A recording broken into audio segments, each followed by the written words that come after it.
bit of snow this morning. Tyres looking good. Roads are okay. Let's go and get a coffee and start the second day working in 2025. Okay, so we are back in the room on the first job of 2025. If you watched the previous video, the one obviously just before this one, you will see what we did yesterday, or the process of getting it into the condition that you're seeing right at this moment. So we've got a combination of things in this awkward hallway. That was a plasterboard doorway. We had to hard wall in, and you can see the heating as well, even though it's quite a unpleasant snowy morning, which is quite cold.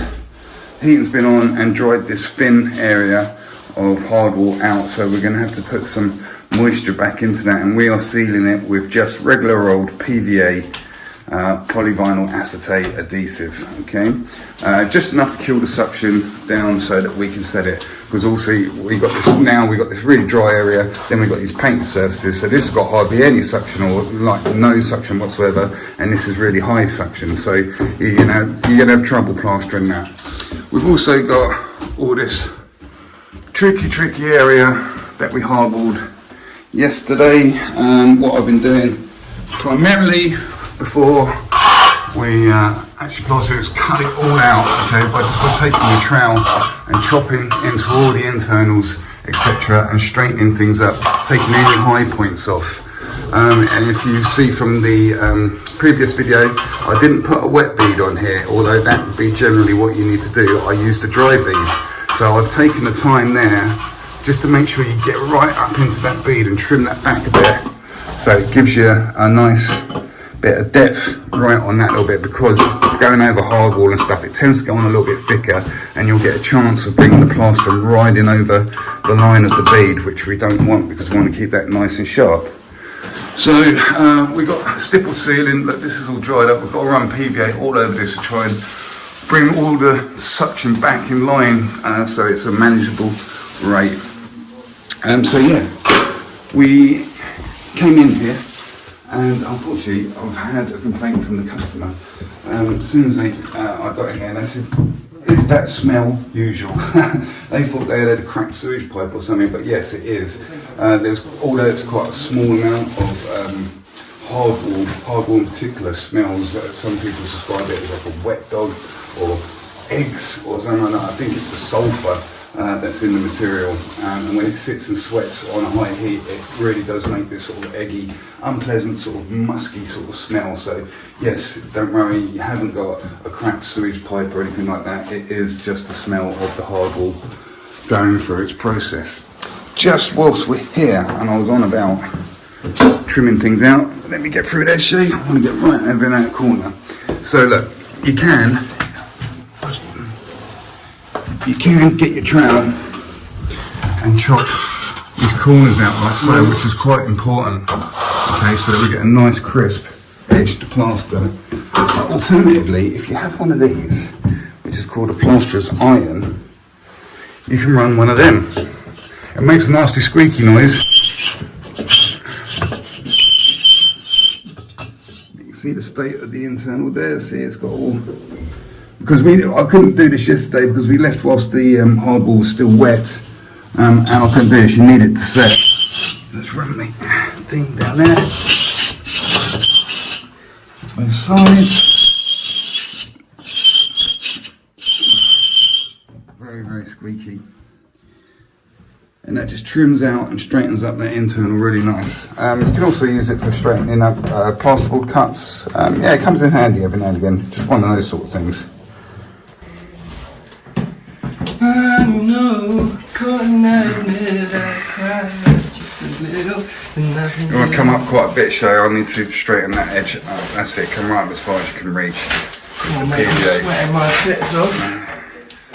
No, it's rather warm up here, isn't it? So, I just want to show you this, what's here. Now, I'm quite often, this is my old 20-inch carbon steel trowel, which is quite straight. It's only the very top. Do you want a coffee? I might run up and grab coffee. I'm alright, I've got one in the van already, yeah. So let's have a look. So painstakingly, I had to set this up. If you look at the previous video, you can see what's happened. But I've had to put a bead in here and make sure it lines up parallel with the one down here, and also lines up here. It was nasty, it was cracked, it was a real palaver. So if you have a look here, I'll go for one of the ones see we're all quite nicely in line across there. Okay. As soon as I come back, Shay, I'm trying to record a video and you're shouting over me, man. Right, as I was saying previously, big trowel. I like to use the big trowel to do things like this. Now up this edge here, it's not too bad right up the internal. You can see it kind of lines up with the original plastering. But if I come back, you see we've got this gap appearing there. You can see the daylight come through. As I come further back, look, it's getting worse and worse. And we come up to this internal and it's straight again. So let's have a look this way, shall we? So we can see there's a bit of a gap there. It's touching at the back, it's touching at the toe. So look, this is the wobble from the original plastering look. So as we can see, what's happening is the wall is curling round, coming out, and then curling back round again. And also it's, this point here, it's sweeping round, and then it's quite straight this way. So this is why I like to use big trowels, because I'm going to be able to rest the back of the trowel on the bead, and I'm going to be able to bring this across and straighten a lot of that up. Obviously the smaller the trowel is, so if our trowel was that big, I'm not picking any of that up. Maybe a tiny bit there. The further we come up, the more it exposes. So this is how the larger trowels get things a lot flatter, not necessarily smooth. There's a difference between smooth and flat, but using these large trowels allows you to tackle things such as that. Look at that gap up there. So that's what we're going to do there. Okay, so as far as strategy goes on exactly how we're going to tackle this, because as you can see, it is quite an awkward area. I mean, especially when you've got little things like this, you know, that tiny, it's worth nothing at all in meter edge, but it's going to take quite a bit of time. It's fiddly, you need to get in there with a small tool.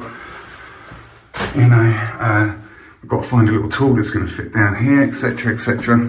So what generally tends to be the way you do things in plastering an area is start at the top and work your way down. So the ceilings are going to be something we hit first of all. We've got all sorts of different suction rates, and what we're going to do, sometimes you're better off starting off a little bit smaller. Don't knock out a massive amount and then struggle to get it all on and find that you're losing areas, blah, blah, blah, blah. Start off with a manageable amount, get that under control, and then think, well, now I've got time to knock up another small amount, get that under control, and go back and check what you did previously. Think, oh, do you know what, I've still got a little bit of time, or I need to turn back on it, maybe I need to knock up and lay it down now, or it's hanging, it's like, I might be able to push forward, you know. So this is like, you're always kind of like making it up, you have a general idea what you're going to do, but you're kind of always watching and just making it up as you go along. So the general idea what we're going to do in here, so we've got high suction areas, we've got low suction areas. So really, if you're going to have a big gauge, you want to try and get as much of the low suction areas done, because they're going to take the longest to go off.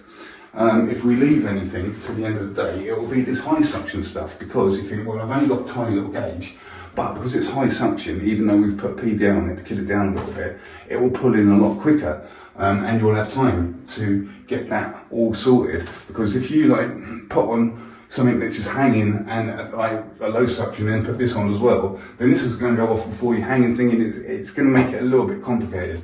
So the general rule we're going to achieve, or try to achieve here, is get all the low suction stuff on in a big gauge, okay, and then try to leave a small amount of low suction stuff right to the very end for the end of the day, because we really, really need to get this all completed today. So yeah, that's pretty much it. We're going to see how we get on. Definitely we're going to get all the ceilings on, all that awkward stuff up there, and work our way down. If there's anything that gets left, it's going to be that till the end of the day. And like you say, it's a small area, loads of little awkward things in it. You'll be surprised, I keep telling you that in all the videos, when you've got loads of little awkward bits and pieces, how much time that takes you to sort out. It's you know, a nice big flat area, huge wall, can fly across it in no time whatsoever. couple of little reveals or something in the way, tricky. Okay, so yeah, trying to think how you're going to make it a little bit easier for yourself. So what, whilst we're here as well, let's have a look at this. Now, see this, what we've got going on. Now, these lines here, see these squidgy lines curling round, these are from the devil float, okay? So I've put these lines in to give it key for the top coat to hang on to, okay? Now, see this here? This is a stress crack. And there's a number of stress cracks through here. You might call them fire cracks.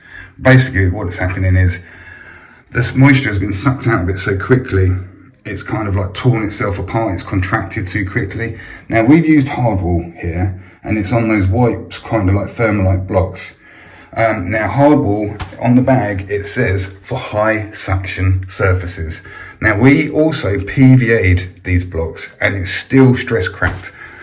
The amount of stress cracking it's got on it at the moment isn't an issue, because I can feel it's solid and it's not moving around. I think if we didn't PVA and try and kill the suction in those blocks, it would have pulled itself so apart so violently, it would have popped away and you would have compromised the adhesion.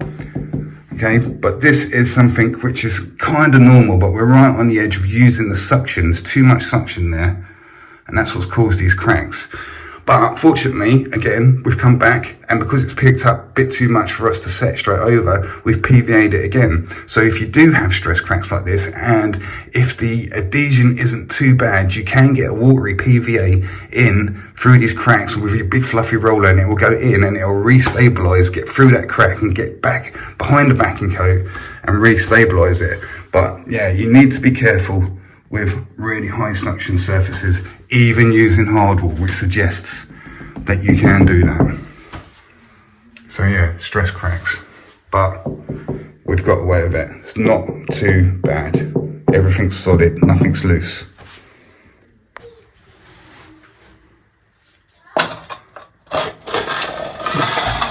Sandy? Let Alan be a cameraman for a Hold on, Shay, is that what you've done? Done that little patch up there and then that little bit down there? Yeah, I know, so someone put me on the small bits. So Shay has got that little bit above there and he's got that little bit down there. In the meantime, I managed to get this ceiling on. Got this little break on here because that was all paintwork and it's low suction, so I want that on. Got this ceiling on. We've got the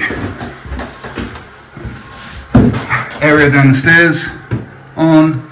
Got this bit of making good at the top where we're feathering in. I probably forgot to mention we wasn't doing the two side walls, not touching this wall at all. But we feathered in this down here as well. I think it was just over a bag, so it was a small amount. And I looked in the bucket, which we've cleaned right out. I looked in the bucket and I thought, oh, it's probably just enough to get that reveal on. So that's what we've done. Although that was hard-walled in, and I said I wanted to get all the low suction stuff, this was quite low suction because if you remember, it had a plastic cavity closer there, so the hard wall over it was quite tight, and we PVA'd it, so I'm expecting that to hang around quite a while, so I didn't mind getting that little reveal on, which obviously leaves this two bits here which are totally hard wall, this wall here which is sporadically hard wall and painted surface, and just that little triangle down there. So even if we don't push on with this gauge now, we've got an easy hit for one person whilst the other guy starts clearing up. So I'll tell you what I did do. I bought a little packet of jigsaw mats. I think they're only like 12 or 16 quid from Wix. Obviously, what'd you get? 1, 2, 3, 4, 5, 6 in a pack. And yeah, they're coming quite handy actually, because it's raining. Can't put a touch heat down. Red brick drive, plastery footprints. I might get another pack of them. Shots in there. Okay, so Alan's recording us and I'm going to record him recording me just for a minute there. So we've got the ceiling and all that stuff we just showed you previously all second coated, so it's got the top coat on. All we need to do is see all that home, and remember we went for all the low suction stuff. When Shane looked up to put the second coat on, we had a little bit left over, so if you remember, this wall had the painted areas, there's a little bit of painted area still up there, here, so we've used that gear just to send those little painted areas off before everything else, so that when we do come to lay it down, because I know there's going to be quite a bit of suction on here and on here, we can probably use the same plaster, the same bucket, the same gauge of gear to put 2 coats over this hardwood floated area. So that will be laying this down and putting the first and second coat on this, so it should all kind of line up a little bit better. Also, I want to take out this little bit down there just on the other side of Shay, if I can zoom in on it. Look, that little, it's a plastic capping, but we've put string over it and a bead, and that's going to be really, really low suction as well, so I want to get that on as well. And that just leaves us the high suction stuff, which is really, really small gauge now.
Okay, so just given all this area a final, so as you can see this, and it should all line up quite nicely.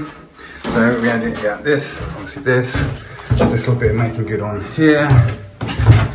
We've had this up and down here, which was painted.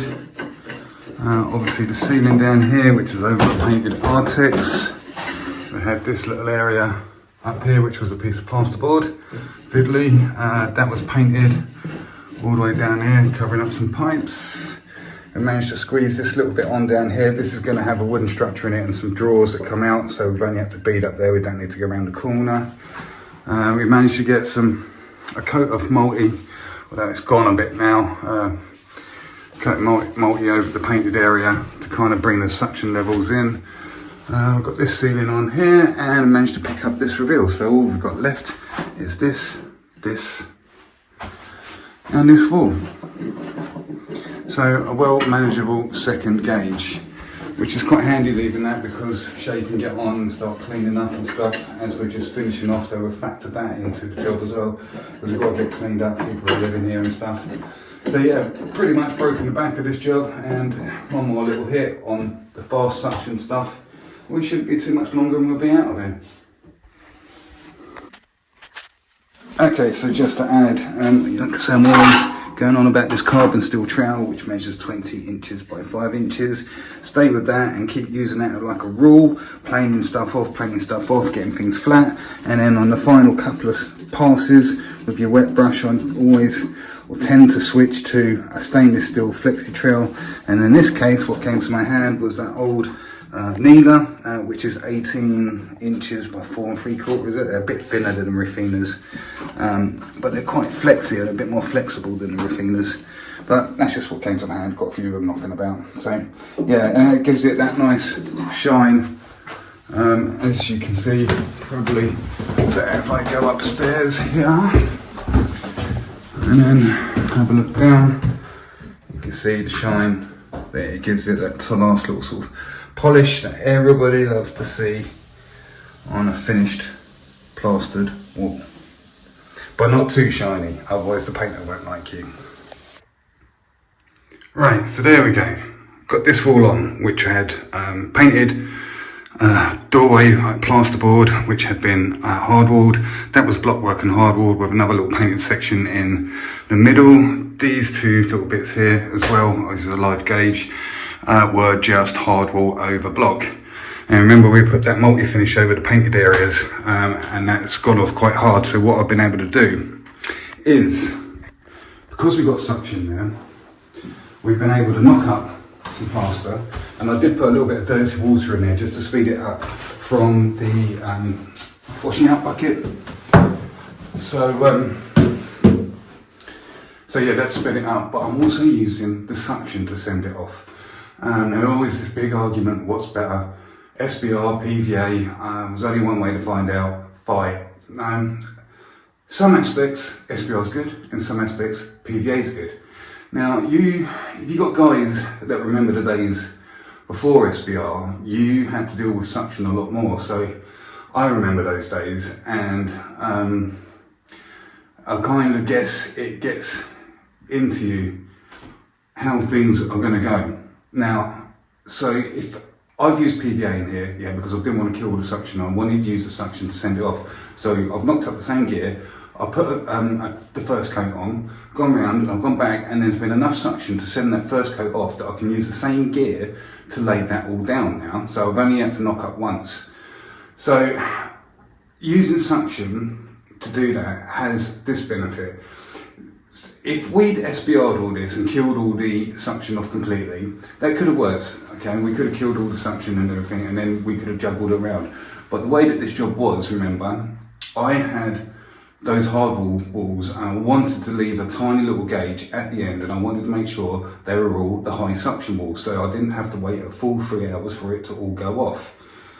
Now, if I killed all the suction, and then with SBR, and then you could argue and say, well, instead then put some fast stuff in it, put some additive in there, or some cement in there, or something to send that last gauge off, so you're not waiting your full 3 hours.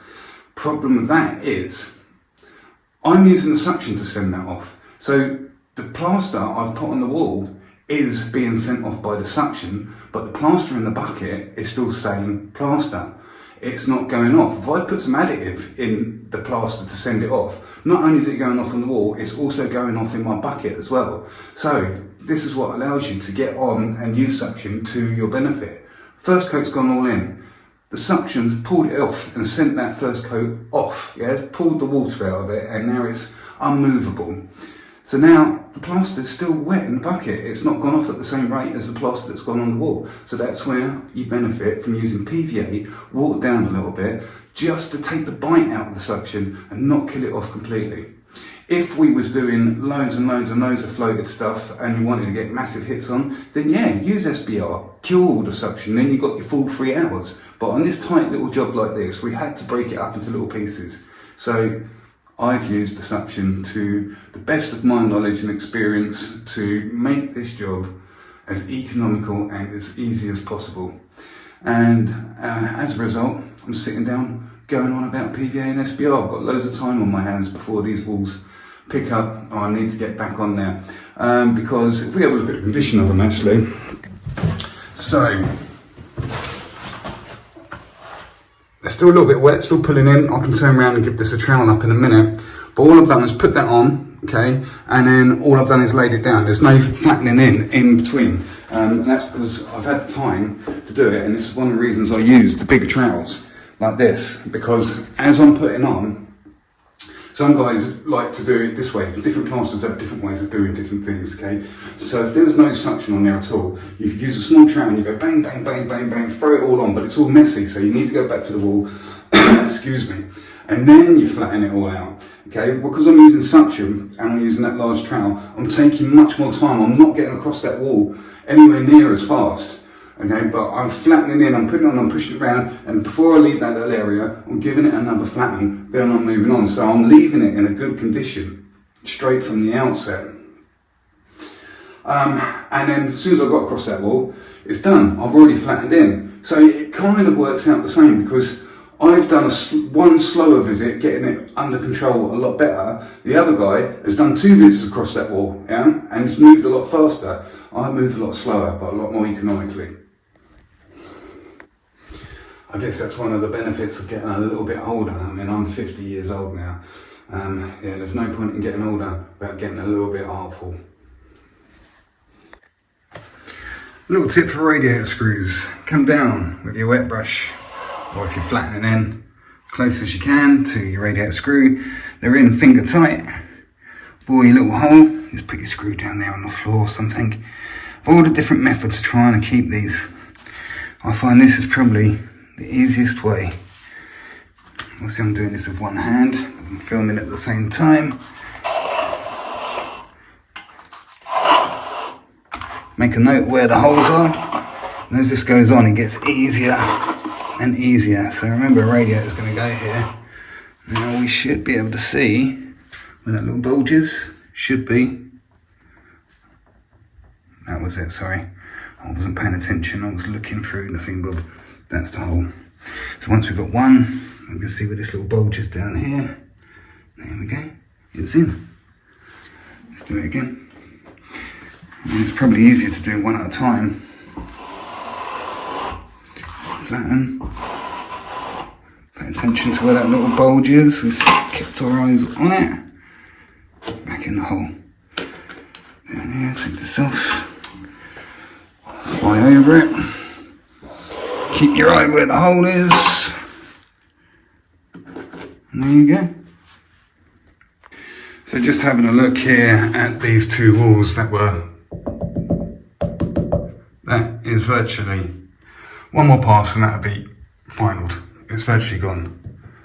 Same as that. It's a little bit behind, I'd say. But that is virtually gone.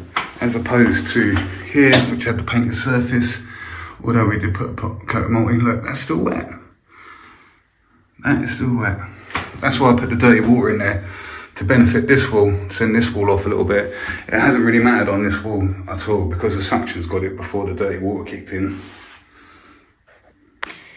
Okay, so there we go. We're pretty much complete in this hallway and up the stairs into the landing now. Oh, I've got to clean that bead off up there yet.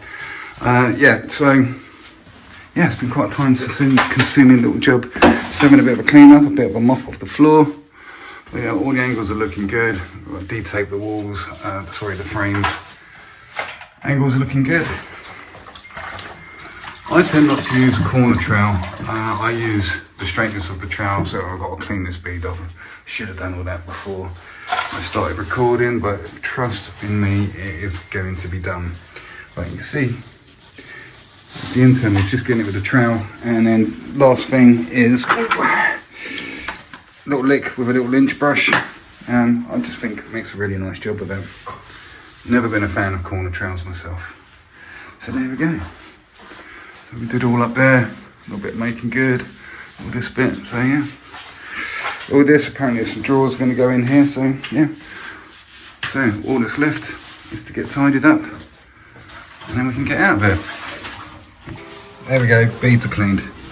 All along there, nice sharp, crisp corners. Look at that. So there we go, I am home. I've just pulled up outside my house. Thanks for watching again. If you're still here, then fantastic, well done. So, I'm going to go in and have a shower and enjoy what's left of the Sunday. And you guys have a fantastic Sunday. And thanks for watching. Do us a favour, subscribe. Watch the video again. Come over to the Facebook group. It's called Plaster Master Smurf 74. If you want, you can have a chat on there. Watch the video, share it and stuff. As I mentioned in the previous video, I proposed to my girlfriend on Christmas morning. She said yes, and as things have progressed, it looks like we've got a venue and we're going to get married in about 2 months' time. So we need loads of money. I've just run out of money, just after Christmas, and Christmas is a bad time and stuff, isn't it? Because the old mattress money is pretty much depleted. I've had a couple of weeks off, so it's a bit of an issue. I've run out of money. I've got a few savings, but it looks like they're going to take a bit of a hit. So I'm eager to get back in and start earning as much money as possible. So watch the adverts. They will help me out. I'll get some money from YouTube from the ad revenue. Alright guys, thanks again for watching, and I will see you on the next one. Oh, I did want to mention as well, actually I might put it up on the end of this video now. It's going to come up in the corner, either this corner or this corner, I don't know yet. But yeah, Judy, that's who I'm marrying. I did put a picture of her up on the previous video, but if you want to see who she is, we did do some cooking videos on YouTube previously to doing these plastering videos. So I will put a link up to the playlist, which is called Judy's Happy Food. It's all plant-based menus. Yeah, if you want to see what Judy looks like and what she is like, have a look at that. And I might get some ad revenue from that as well. Right guys, have a great day. I'm going in and I'm going to go and see my Judy right now.